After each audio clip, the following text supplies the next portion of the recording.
Morning, everybody. Today I was reading in Matthew chapter 2, and that story is basically what everybody refers to as the Christmas story. It's the story of Jesus' birth and his younger life. And there were some interesting things that I read that I wonder if people think about in the whole story of Joseph and Mary. You know, you got to think about this for a second. First of all, Joseph is with this young girl, and this young girl, who he has not been with yet, becomes pregnant. And before he leaves, all of a sudden God sends down an angel and says, "Hey, Joseph, you need to marry this woman. That woman is impregnated by me," right?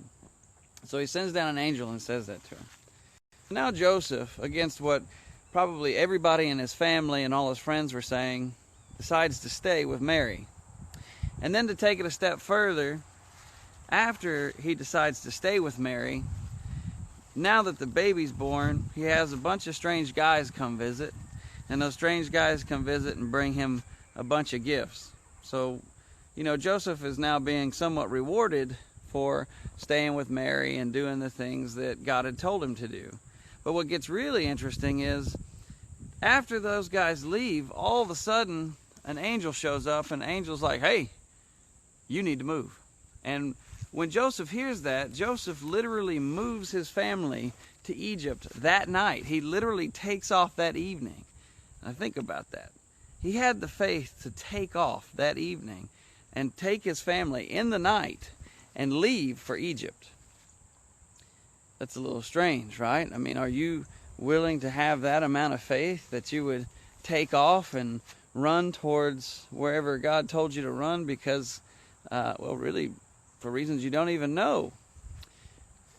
That's something that, you know, a lot of people would explain away with, "Oh, well, an angel came and told him."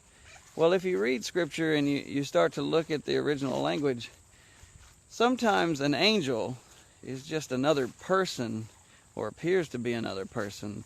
So we don't know if it was really such an angel in the sense that he could tell it was an angel, or if it was more a messenger from God. In fact, that's what a lot of the word angel in the Bible translates to.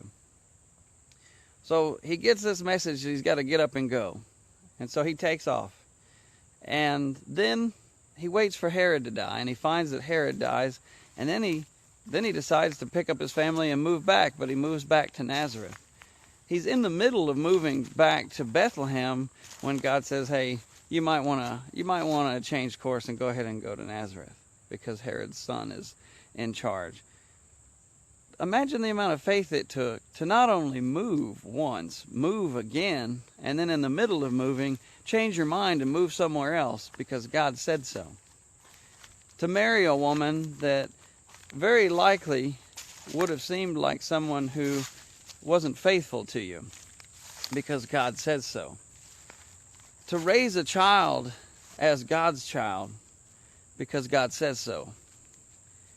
Do you have a life like that? Do you have faith like that, where you're willing to step up and do what God says because God says so? Not because it makes sense, not because the world agrees with you, not because it's financially promising or anything along those lines, but just because God tells you to.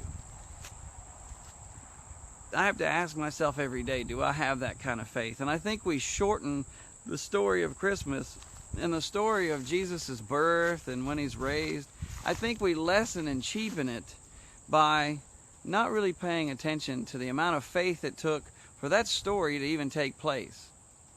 So my question to you as you go through your day, and before I go off to do my work and to drive into Houston, God help me, I want you to think about, are you living the life that takes the amount of faith that it takes to stand up and do what God tells you to do, even if the whole church tells you you're wrong, even if your whole family tells you you're wrong, even if everyone you know says it makes no sense? Are you willing to stand up and do what God tells you to do in times of trouble and stress in easy times, period. Are you going to do what God says because God says so? That's what God gave me this morning. God bless you guys.